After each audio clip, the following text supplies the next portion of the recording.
สบายดีอันนี้มาเบิ่งอันวิธีจืนกล้วยอันกล้วยตัวนี้อยากเอาตัวสุกเนาะกล้วยสุก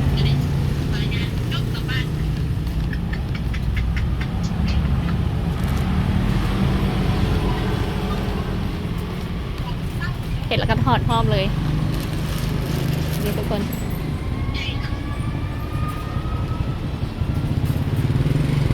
กล้วยนี่ทุกคนก็จืนแบบนี้เลยนี่ก็จะใส่ใบเตยจะมีกล้วยแล้วก็ใส่กระตานี่อันนี้คนเห็ดอันนี้มันจะสุกแล้วมันจะเอาให้เท่าไหร่เร็ว10,000จักหน่อยก็ได้10,000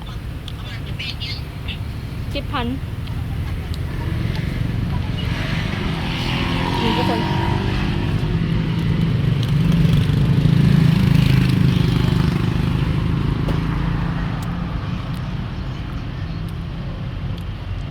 บ้านอย่างบูสวรรค์บูฮูบ้านเลยทุกคนตัวเห็ดแล้วเขาจะก็มาขายอยู่ตนาฮานอยู่ร้านเงินแต่เราจะมีเห็ดแบบนี้เลยทุกมื้อนี่ทุกคนวันนี้สวรรค์ก็มายิบทรงตัวสวรรค์ได้มายิบทรงแล้วสวรรค์ก็มาเห็นแล้วมาถ่ายให้พี่น้องได้เบิ่งทุกคนครับมันที่เอาเส้นเว้ารัดแซ่บเลยทุกคนเขาเอารัดก่อนเว้าแล้ว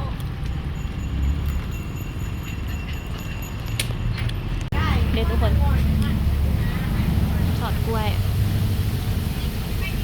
เพราะว่ามันเป็นเรื่องใหม่ถ้ามันเป็นเรื่องใหม่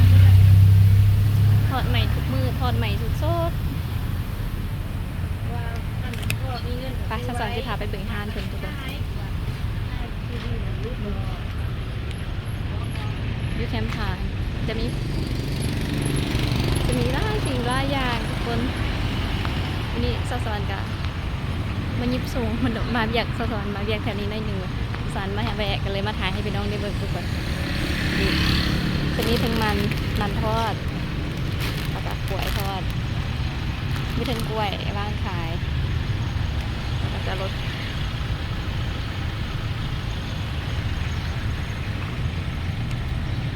เพื่อใครจากได้ทุกคนต้องมาแวะนี่2 ทานด้วยกัน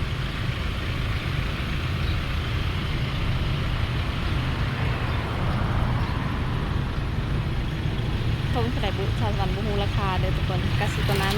ทงละ10,000บอกชาวสวรรค์กระสิซื้ออยู่ทงหนึ่ง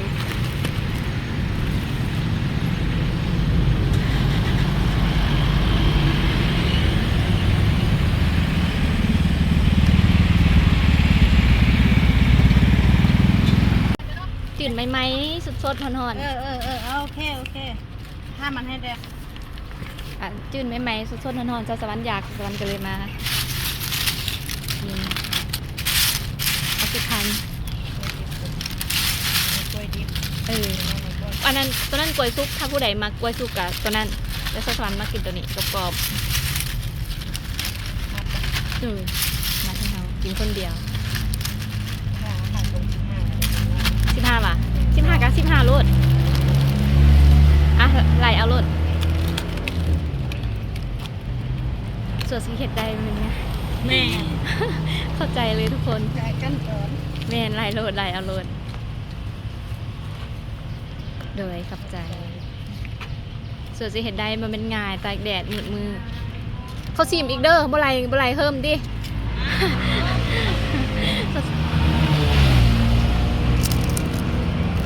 ว่าทราบทุกคนกระชอนก็มานั่งกินจุบ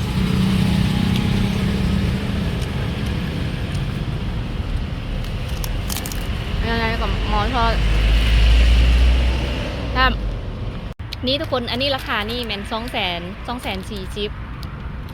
ตัวนี้ทงโลใหญ่ๆทงโลใหญ่สิล้าน2ของทุกคนนี่ล้าน2อันนี้ก็มีคนเอาแล้วถอดใหม่ๆล้าน2มาซะส่วนอันนี้ชาวสวรรค์ซูกินี่แมนทงละ15,000ทุกคนแซ่บต้องมาชิมแบบฮ้อนๆคือชาวสวรรค์นี่แซ่บชาวสวรรค์กินคนเดียวเอา15,000ก็พอแล้วทุกคน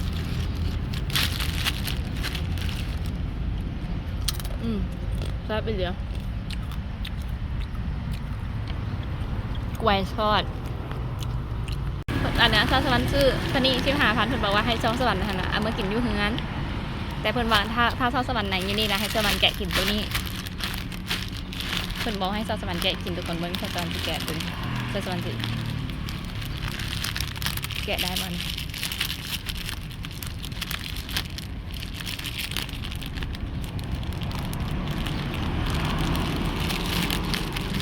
นี่สุดท้ายซอสสวรรค์แกะได้เบิ่ง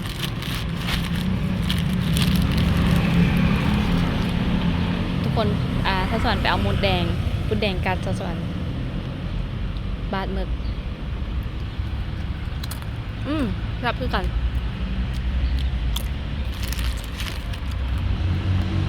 ของซื้อกับอันนี้ซอสสวรรค์ซื้อเนาะอันนี้บ่ได้ซื้อแต่ของซื้อนี่จะแซ่บกว่าจะกรอบกว่าก็มีความมันกว่า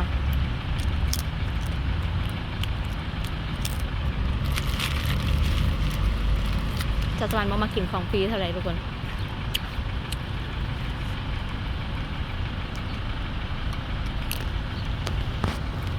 สวรรค์ไหนอยู่นี่จะมีลูกค้ามาซื้อตลอดทุกคนเราซื้อดีกว่าเราได้ขายดีได้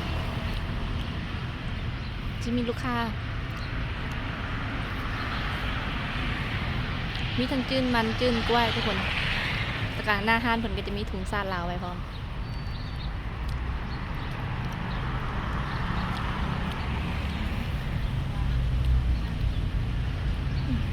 สอนมา